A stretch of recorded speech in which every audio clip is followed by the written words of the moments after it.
have high hopes that you are going to work well with the outgrowers.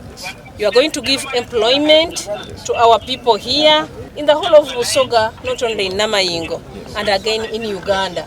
The President of the Republic of Uganda, Yoweri Kaguta Museveni, nti abantu ab'ekifo Namayingo bw'abasaba akalulu bagonda bakuwa so okubeebaza kubanga bw'ogaba bagabire ssente otogabira buli muntu kiwaawo aye bw'otaawo CN bayira kukiryamu myaka na myaka. Maama alikwenda okutegeeza nti banks dino okwanganga okutisasula ebikale byalifa birina okuba ku maketi aye binaaba ku maketi bitya nga factory edumenti okutuulaku ebikaado nsibe. Maama okusaba kuti kulwesanga likulinawo okwebasa olwo nga likwebasa muzeeyi ku kitabo yesi yekye ate bwewanyere sirabo sikunaba nikumwebasira mu fwesi sikunabuwulira matuikulirawo kyenishuga ikole bana befwe.